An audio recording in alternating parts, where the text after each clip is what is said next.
Ce fut la grande épreuve du curé d'Ars. 8 années de calvaire. Un jour, n'y tenant plus, il demande 3 signes au ciel pour éclairer sa foi. D'abord, il veut retrouver la paix, car il avait des remords. Il avait peur d'avoir fait quelque chose contre la Sainte Vierge. Et le premier signe lui est accordé. Je ne saurais vous exprimer par quel tourment mon âme a passé à ce sujet, explique-t-il. J'ai souffert au-delà de tout ce qu'on peut dire. Enfin, au milieu de tant d'agitation et de souffrance, je me suis écrié tout haut « Credo !» je crois. Et à l'instant même, j'ai retrouvé la paix. Le saint curé demande alors un autre signe, que Dieu lui envoie de Grenoble un prêtre instruit, dont la présence serait une réponse et capable d'affermir sa foi en la Salette. Le lendemain matin, un professeur du grand séminaire de Grenoble se présente à lui. « Monsieur le curé, que pensez-vous de la Salette ?»« Je crois qu'on peut et qu'on doit y croire, » répond spontanément le saint curé. Enfin, le troisième signe lui est accordé. J'avais besoin, dans un court délai, d'une somme de 1200 francs. Je me suis adressé à Notre-Dame de la Salette. Le soir, avant de me coucher, je trouvai ma table couverte de pièces d'or. Le lendemain, en me levant, je trouvai encore ma table toute couverte de pièces d'or. Il y avait exactement le compte. Pensez-vous qu'après cela je puisse encore douter de la Salette? Le saint curé croit de nouveau à la Salette. De nouveau, il bénit et distribue des images et des médailles de la Vierge de la Salette et en favorise les pèlerinages. Il meurt en proclamant sa foi en l'apparition de la Salette. Mais l'évêque de Grenoble n'avait pas attendu la conversion du curé d'Ars pour se mettre au travail et constituer un patient travail de documentation. Il forme une commission de 17 prêtres, savants et capables pour étudier l'affaire de la Salette. On examine les guérisons estimées miraculeuses et on interroge les enfants. Maximin, devant cette vénérable assemblée, gigote dans son fauteuil de velours, pas plus soucieux de sa tenue que s'il gardait les vaches. Mélanie se tient modeste et timide.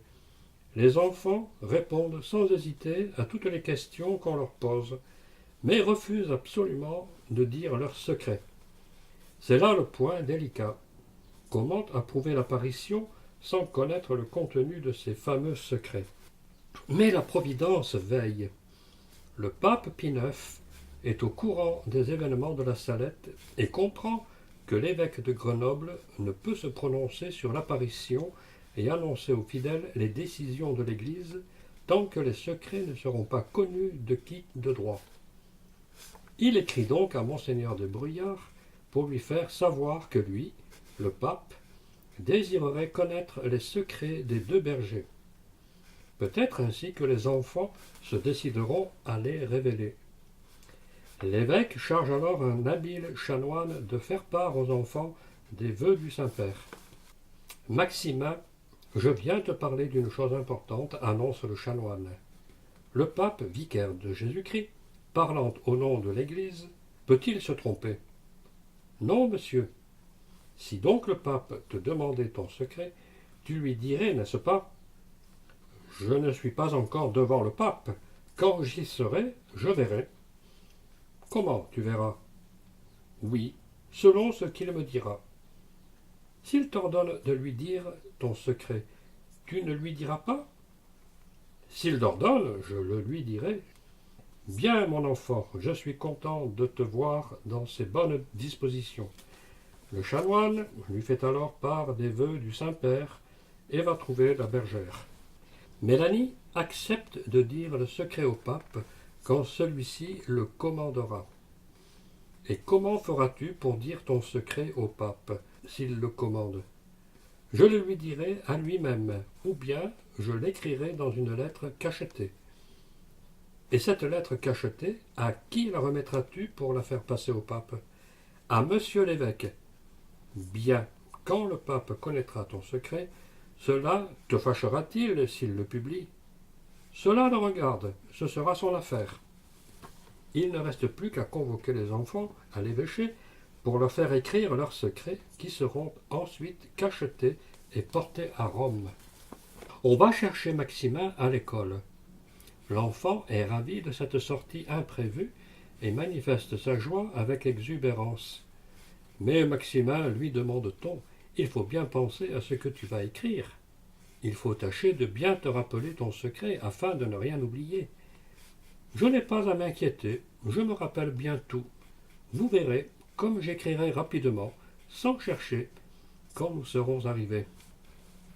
On introduit le petit berger dans une grande salle, au parquet luisant de cire, et on l'installe à un bureau ministre avec un nécessaire pour écrire et un sous-main immaculé. Un chanoine et un laïc de confiance assurent la surveillance de l'écolier. Maximin trempe sa plume dans l'encre, la secoue sur le parquet. « Tu te figures être ici dans une cabane ?» gronde l'un des surveillants. L'ingénu jette un coup d'œil au parquet taché, puis sans plus se soucier se met au travail. Il écrit avec une rapidité déconcertante, comme sous la dictée d'une voix intérieure.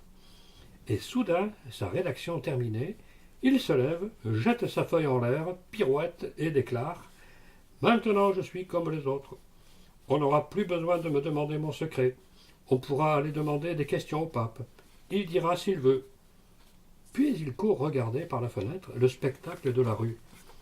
Les surveillants de Maximin se précipitent sur le papier jeté à terre, mais, comble de l'indignation, ce n'est qu'un brouillon maculé de taches d'encre. Est-ce ainsi qu'on écrit au Saint-Père? Maximin proteste, rechigne, mais doit se remettre à la besogne. Cette fois, le travail est proprement fait. On appelle Monseigneur, Maximin cachette son secret et appose le sceau épiscopal sur l'enveloppe. Les témoins signent le pli pour assurer l'inviolabilité du secret. Puis c'est le tour de Mélanie. La petite bergère écrit posément au courant de la plume, sans s'arrêter pour rappeler ses souvenirs. Elle demande l'orthographe des mots « ville souillée » et « antéchrist ». Chaque fois, on répond à sa question et l'enfant se remet assidûment à son travail. Quand elle a fini, on lui tend une grande enveloppe, elle y inscrit « À sa sainteté Pie IX à Rome » et cachette le pli. Les deux secrets sont alors mis dans une grande enveloppe à l'adresse du pape. Mélanie, très émue, éclate en sanglots. Le lendemain, deux abbés de confiance, messieurs Rousselot et Guérin, partent pour Rome chargés du précieux document et munis d'une lettre de l'évêque de Grenoble pour le Saint-Père. Le pape lit d'abord la lettre de l'évêque. « Très Saint-Père, les enfants ont résisté à la demande qui leur a été faite de livrer leurs secrets par des milliers de pèlerins de tout rang, de toutes conditions. Mais ils ont compris qu'il y avait une exception de droit pour le chef suprême de l'Église dès qu'il manifesterait la volonté de les connaître. » Le pape lit ensuite l'écrit de Maximin. Son visage ne trahit pas la moindre émotion. Il termine par la lecture du secret de Mélanie. Sa figure change, ses lèvres se contractent, ses joues se gonflent, comme sous l'empire d'une forte émotion. Sa lecture achevée, il avoue « Il faut que je relise ces lettres plus à loisir. Ce sont des fléaux qui menacent la France, mais l'Allemagne, l'Italie, toute l'Europe est coupable et mérite des châtiments. J'ai moins à craindre de l'impiété ouverte que de l'indifférence et du respect humain. Ce n'est pas sans raison que l'Église est appelée militante et vous envoyez ici le capitaine. » Ce fut tout ce que le pape révéla des secrets. Le pape fit ensuite savoir qu'il consentait à ce que l'évêque de Grenoble déclare que les fidèles peuvent croire à l'apparition de la Salette.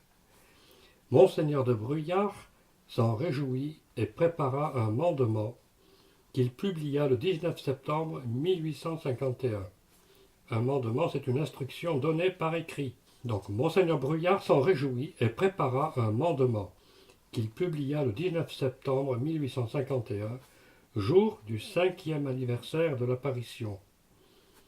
Dans ce mandement, il rappelle le témoignage des bergers, l'affluence des foules, les guérisons, les conversions, les bienfaits de la fontaine miraculeuse, l'impossibilité d'expliquer la Salette autrement que par l'intervention divine, et il en arrive à déclarer: nous jugeons que l'apparition de la Sainte Vierge à deux bergers le 19 septembre 1846 sur une montagne de la chaîne des Alpes, située dans la paroisse de la Salette, de l'archiprêtré de Corps, porte en elle-même tous les caractères de la vérité et que les fidèles sont fondés à la croire indubitable et certaine. Par ce mandement, l'Église reconnaît officiellement que les bergers n'ont été ni trompés ni trompeurs et accepte le fait de la Salette comme authentique et se charge elle-même de faire passer au peuple le message de la belle dame. Dès lors prend fin la mission des petits bergers.